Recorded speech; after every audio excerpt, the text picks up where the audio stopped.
दे धडक बेधडक आपल्या परिसरातील ताज्या घडामोडी, घटना, समस्या, विविध क्षेत्रातील सर्वदूर बातम्या पाहण्यासाठी लोकशक्ती लाईव्ह न्यूज चॅनलला सबस्क्राईब करा आणि नोटिफिकेशन मिळवण्यासाठी बेल आयकॉनला प्रेस करा।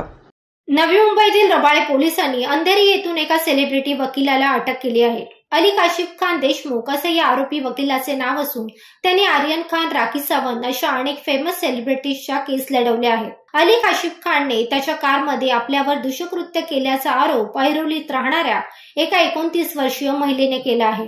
धक्कादायक बाब म्हणजे या वकिलाने कारमध्ये केलेले हीन कृत्य स्पाय कॅमेऱ्याने चित्रित केले। त्यानंतर महिलेला एका मोठ्या राजकारणी व्यक्तीकडून खंडणी मागणीसाठी ब्लॅकमेल केल्याची तक्रार या महिलेने अली काशिफ खान याच्यावर केली आहे। अली काशिफ खान याला रबाळे पोलिसांनी शनिवारी अटक केली। त्याला रविवारी न्यायालयात हजर केले असता 3 दिवसांची पोलीस कोठडी सुनावण्यात आली आहे।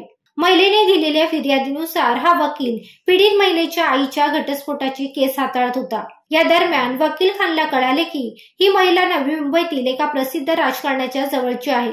जानेवारी महिन्यात अली काशिफ खान त्याच्या कारने रबाळे येथे आला। त्याने पीडित महिलेला कारमध्ये भेटण्यास सांगितले। त्यानंतर त्याने महिलेला ऐरोलीतील सेक्टर 10 येथील एका निर्जन स्थळी नेऊन दारू पाजून तिच्यावर अतिप्रसंग केला। त्यानंतर त्याने हे कृत्य स्पाय कॅमेऱ्यात रेकॉर्ड केल्याचा दावा केला। तो व्हिडिओ व्हायरल करण्याची धमकी देत त्याने फेब्रुवारी महिन्यात आंबोली पोलिसात नवी मुंबईतील बड्या राजकारणाविरुद्ध बलात्काराचा खोटा गुन्हा दाखल करण्यास भाग पाडले।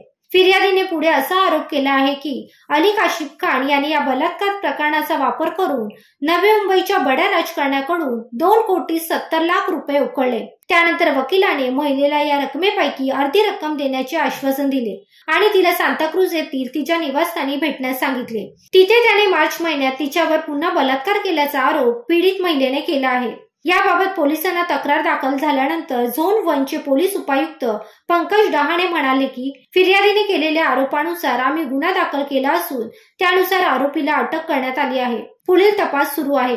मात्र यामुळे महिला सुरक्षेचा मुद्दा पुन्हा चिंताजनक ठरत असल्याचे समोर येत आहे। लोकशक्ती लाईव्हसाठी न्यूज ब्युरो, नवी मुंबई। अशाच सच्चाई दर्शवणाऱ्या बातम्या पाहण्यासाठी लोकशक्ती लाईव्ह न्यूज चॅनलला लाईक करा, शेअर करा आणि सबस्क्राईब करा।